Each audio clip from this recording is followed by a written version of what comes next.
This 7-year-old kid was reading a high-level math book. The uncle picked her up and carried her to the school bus.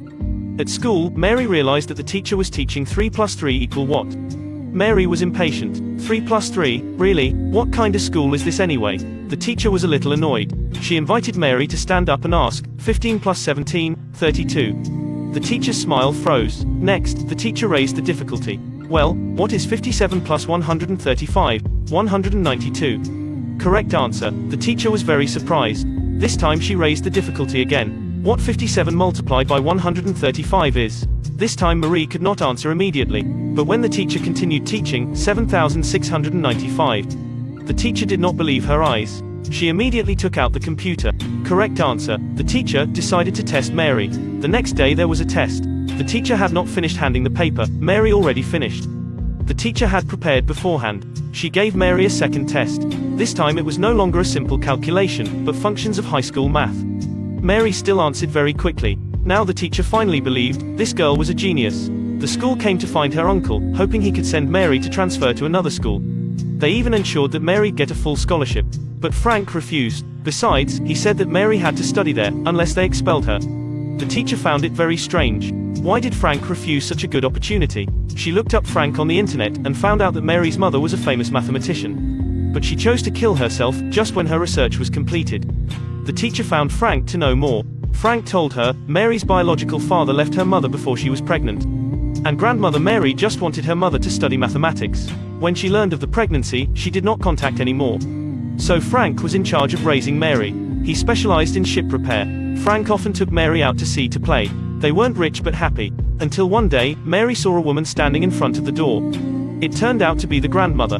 The grandmother already knew Mary's ability. She wanted to bring Mary's back to Foster to complete her mother's research.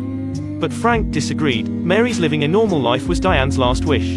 Mother and son left in disagreement. Not long after, the grandmother filed for court. She wanted to take custody of Mary. In the first trial, the grandmother won the right to visit. One weekend, she took Mary to Massachusetts. It had the world's best math institute. She took Mary to see a math professor. The professor had prepared a difficult problem. Looking at the article on the board, Mary kept quiet. The professor was a bit of contempt. Grandmother got angry and dragged Mary out. At this time, Mary said it was not that Mary couldn't do it. The problem was wrong, she even had the answer. Those complex functions were all written by a 7-year-old girl, impressed the best professor in the world. She was too short, she could only stand on a chair to write. Professor just dumbfounded looking at her. Because he did not think that the problem he purposely wrote incorrectly could be fixed correctly and solved perfectly. This was a genius girl. But strangely, the child's uncle didn't like her to study. Seeing she was solving math problems, he pulled her out of the study desk and took her to the beach to watch the sunset. She was like a sloth, climbing up and down her uncle. The girl right now didn't look like a genius girl anymore, but just an ordinary cheerful girl. This was what the uncle wanted. Because the girl's mother was once a genius, she was driven mad by the grandmother.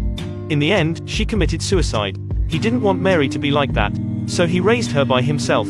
But a single guy bringing along a little girl was kind of weird. Once the child came home early, she accidentally spoiled the affair of the teacher and uncle. The teacher shyly left. Frantic and shy, the uncle accidentally stepped on Legos. He finally burst out, "Can I just get 5 minutes of my own life?" Hearing that, Mary silently went to her room. The uncle immediately knew he missed the word. He said sorry to her immediately. The little girl was deeply hurt by her uncle's words. But Frank told her, "Last month you said I was the worst uncle in the world, 'cause I didn't buy you a piano. Did you mean that? This is what we should learn from the uncle." He treated Mary equally while talking. She also loved him sincerely in return. The grandmother, after discovering Mary was a genius, constantly wanted to bring her home. The court sent people from the children's organization to negotiate. The investigator asked many questions. Mary looked a bit annoyed. She told the investigator, "He's a good person. I want to stay with him." The investigator asked her why. She said, "He wanted me before I was smart." Mary was very clear. Frank liked her. Grandma only liked her just because she was a genius. Once in court, Grandma wanted to gain custody, so she found Mary's father. The man who had never met his daughter before wanted to take her back to the grandmother. But Frank's lawyer was very helpful. He proved to the court that the father had never been responsible for his daughter.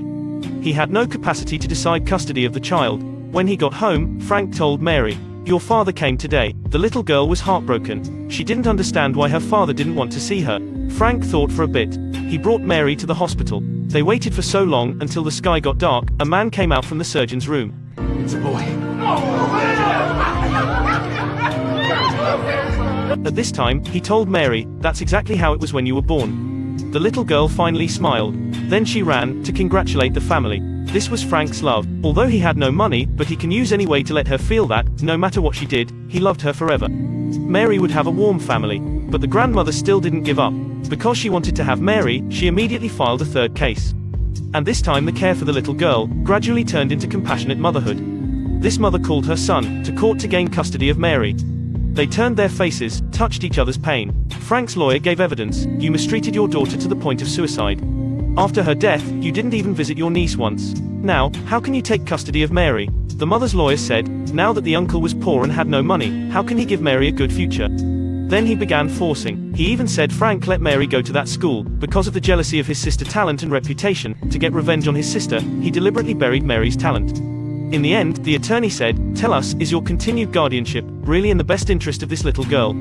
Frank was quiet for a moment, then said, "Yes, but at night, watching Mary play," Frank sighed again. Actually, Frank was starting to wonder. He just wanted to respect her will, let Mary live a happy life. But was it the best way? At this time, the lawyer came to advise him. Grandmother gave in. She may not take custody of Mary, but Frank had to send Mary to a better family. Frank thought for a long time, deciding to visit the family. There were a yard and indoor swimming pool, and there was also a piano Mary desired. He couldn't give Mary those things. Frank agreed. He brought Mary there. She cried and said, "Please don't leave me here." But Frank was determined to leave. Not long after, he visited Mary. But he was told that Mary did not want to see him anymore. Frank was heartbroken. One day, he suddenly learned that Mary's adopted cat had been sent to death. Frank rushed like crazy to the hospital to save him. Frank knew grandmother Mary was allergic to cat hair. She fooled Frank. Mary was living with her grandmother. Frank rushed over. As expected, the grandmother invited a tutor and began to pull out her genius plan. Frank was mad. He gave his grandmother an essay and wanted to take Mary away. But Mary ran away. Frank ran after Mary, but Mary was angry, starting hitting her uncle. They all considered Mary a genius, an adult, but no one ever cared about her thoughts. Frank cried too. He knew he was wrong. If Mary is this amazing, smart, sweet human being, then I must be doing something right. Finally, Mary smiled. She tightly hugged her uncle. This time, they wouldn't be apart anymore. Returning home, Frank confronted his mother. But this time, the grandmother didn't argue anymore. Because the thesis Frank gave her was the research result of Mary's mother. She finished it. Grandmother did not understand why her daughter did not publish. Frank replied, "To revenge you." She asked to wait for her mother to die before publishing this thesis. Grandmother was dumbfounded. She never thought Diane would hate her so much. Frank negotiated with her. She published this essay and Mary would be under his care. Grandmother hesitated. In the end, she still chose the thesis.